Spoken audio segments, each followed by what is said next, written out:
A 3-1 loss, hungover, and bad Wi-Fi. Not the most ideal way to review this game. Welcome along to the review. Fulham 1, Aston Villa 3 in, well, a game that was just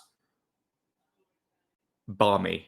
I mean, from my position in the press box, after half an hour, I had a banging headache because the sun was so low and blazing into the press box, and those Johnny Haynes stand were just getting full sun, which is nice, but also like it was very intense. And alongside that, a game that I just couldn't keep up with. So much was happening, so much had happened in the opening half an hour at least, that I was definitely a little bit discombobulated throughout the whole game, especially in that opening half. But Fulham losing at home for the first time this season, and I don't think. Well, I mean, I have a lot to complain about, to be fair. Also, like Aston Villa were very good, really good. Lots of attacking threat. I mean, we said it in the preview that this game was going to be fun and it was going to be entertaining, and it very much was that. Let's just sort of run through the game as it went, really. Fulham took the lead after 5 minutes. We actually started really, really well, putting some pressure on Villa and a cross coming into the box. And I think Pereira tried to get his head to it and sort of didn't really come to anything. And then basically, Leno with a long up the pitch, Jimenez puts Pau Torres under some pressure and gets in, and sort of like quite inadvertently somehow like wriggles the ball past Martinez. It was quite a bizarre goal, but also a very good goal. Obviously, Fulham like to play out from the back. They must have maybe just gone, oh, you know what? Let's try and catch them up by playing one over the top, and completely boozled Pau Torres. And I certainly didn't see that coming at all. And Fulham, took the lead, but we didn't have much time to enjoy it, really.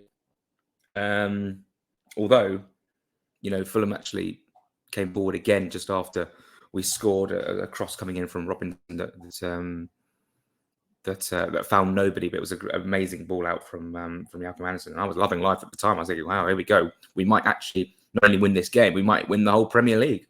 But I think after defeat yesterday means the title is probably off. Not going to happen. That, of course, is tongue-in-cheek.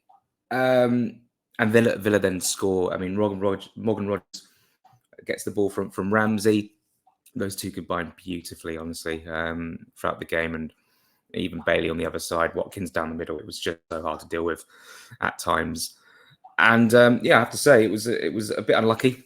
Calvin Bassey with the it wasn't an own goal, really. It was a shot that came through from Rogers. It came off Bassey, wrong-footed. Leno 1-1, and Villa were level basically 4 minutes after going behind. But then Fulham should have taken the lead again. Raul Jimenez with a really, really nice glancing header, which just went wide off the post after a very good corner from Pereira. Villa then came back into it a little bit. Rogers had a shot wide after he wriggled inside the box. Bailey had his problems as well. And then 24 minutes in, there was a header from Jimenez, and then Cash blocked it. And I think that might be the ball. The reason I thought it might not be given, though, is because Cash was quite close to the incident and maybe didn't know much about it, but his arm was up, referee over to the monitor, and gave a penalty. And this is where basically the game swung for me. I actually thought that Villa had come back into the game and levelled, and actually were pretty much... It was quite an even game, but they had more of the possession, they had more territory, they're winning the ball high up the pitch, and Fulham was struggling at times. There was moments in the game where Villa were having like 4 or 5 corners in a row, and Fulham just couldn't quite get the ball away, and Villa were pounding on the pressure. And then it says here on FOTMob, penalty miss, Andreas Hugo Holgeban Pereira, which his name is Andres Pereira. Miss. I mean, genuinely, when he stepped up, I had zero confidence in him scoring. It was the way he was like stuttering, and penalty technique is just, it's obviously if he scores, no one's going to complain. Oh, great penalty, really cool. But it made it so obvious where he was going. it was such a weak penalty. Martinez, like, he doesn't push it away, he just like collects the ball. Such a bad penalty. It's one of the worst I've seen. Okay, he scored a goal, literally a penalty like that at Man City away a couple of years ago. And no one would have said anything about it, but it's just a terrible penalty. At a time where Fulham were losing grasp on the game, they could have back in front, and that would have changed the whole complexion of the game. In the end, Villa survived the penalty, saved the penalty, and then go on to win the game. And then it got from bad to worse there for Fulham, really. Raul Jimenez with a looping header as well, just in the half, but a really big miss from Aston Villa in the first half. Jacob Ramsey surges down the left, gets close to the byline, and then cuts a dangerous ball back along the box. It falls perfectly to Rodgers, but his first time effort was wide. I mean, that was a really fast break from Villa and a really good opportunity for Rodgers to get his second of the game, and he kind of slices it a little bit wide. Big chance.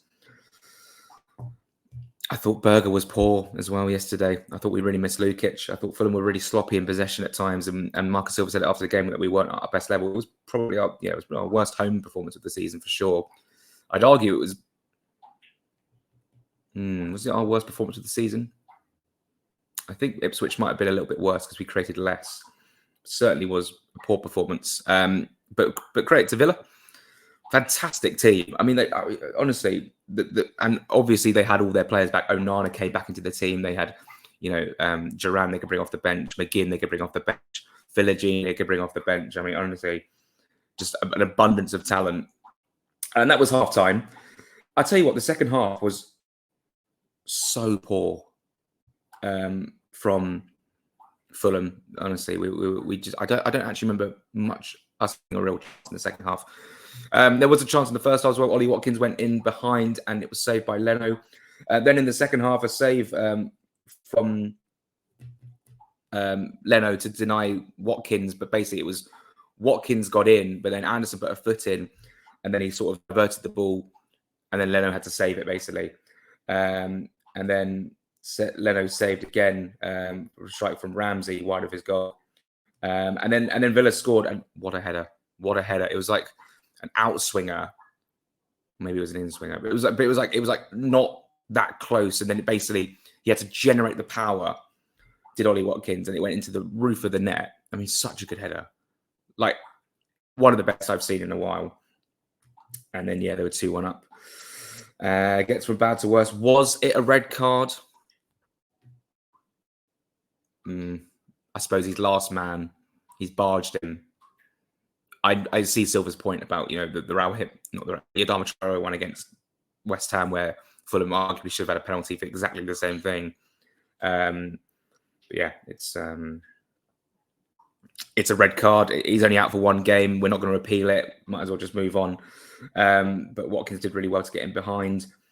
And then Diop comes on to plug the gap, and then Diop scores an own goal after a low ball in by Luca Digne. And that's really all she wrote. After that, Fulham made a lot of subs. Philogene got sent off for a second bookable offence. Bit silly, really, but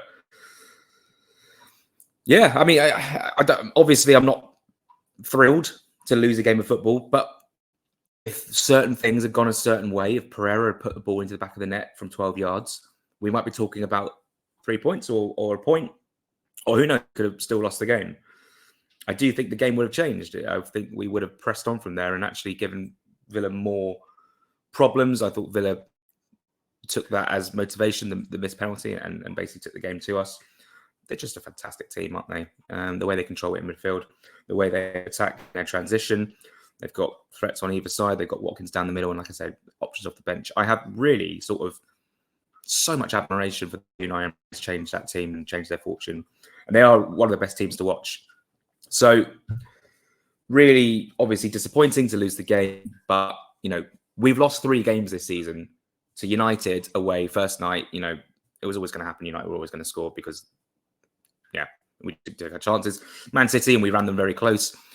And then we lose to Villa. I don't think there's much shame in losing to those 3 teams, at all. And we've beaten Forest, we've beaten Newcastle, Leicester. Like, these are good teams as well. So we'll go to Everton next week, who obviously beat Ipswich, and that's obviously a very tough game.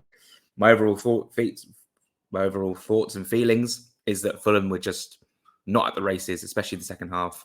A lot of things, we dropped our heads when things didn't go our way, and we weren't able to recover.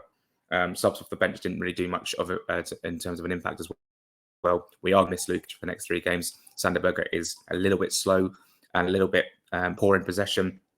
He needs to definitely improve that. But I would also put that to the press of Villa. We put us under a lot of pressure, especially in those final third when we were trying to get out, and we ended up losing the ball a lot, and sloppy, wasn't it? And you know, Smith Rowe was a little bit anonymous. Pereira obviously missed the penalty, but he was fairly okay throughout the whole game. Jimenez did his best. Yeah, I think that's it for that. We don't really need to speak any more about it. We can move on to the next one. Any Villa fans watching, you have a phenomenal team, and I absolutely love the way they operate. And I think I hope they disrupt the top 4 and the top 6 again this season, and prove that, you know, this Premier League is not run by 6 clubs. It takes 20 to make a competition that is so good as the Premier League. And obviously Brighton winning at Newcastle as well. I hope Brighton can keep maintaining their good form as well. Obviously, I want Fulham to end up in these higher places as well. But it is nice to see that that Aston Villa can and probably will maintain a top 6, top 8 finish this season, because they just are a very, very good team. And in terms of Fulham, we'll have to bounce back from this one. We go to Everton, 5:30 kickoff tweet. That's going to be tough. You know, Everton will have their tails up. But Fulham have started the season well. So I'm not getting worried about, you know, looking over our shoulders or anything like that. I think it's just, you know, trying to get back on form and remain consistent. In terms of refereeing decisions, there's no point. It's a complete waste of energy to talk about the referees. 10 ended in the end, but Fulham loses 1 by 3-1. Thank you so much for watching. This was a video for YouTube and Patreon members as well. Thank you to Patreon members for their continued support. And if you do want to subscribe, it's only £5 a month. You get daily Fulham content tomorrow, Tuesday, Wednesday, Thursday, Friday, all the way up to Saturday and beyond every day. Yeah, with lots of unique, cool, fun Fulham content that might not be seen in the larger Fulham space. So thanks so much for watching. Thanks so much for supporting the channel. If you're here on YouTube, give us a subscribe. We're here to preview and review the games every single week, and with bonus footage as well from Patreon content as well. Take care, and we'll speak again tomorrow.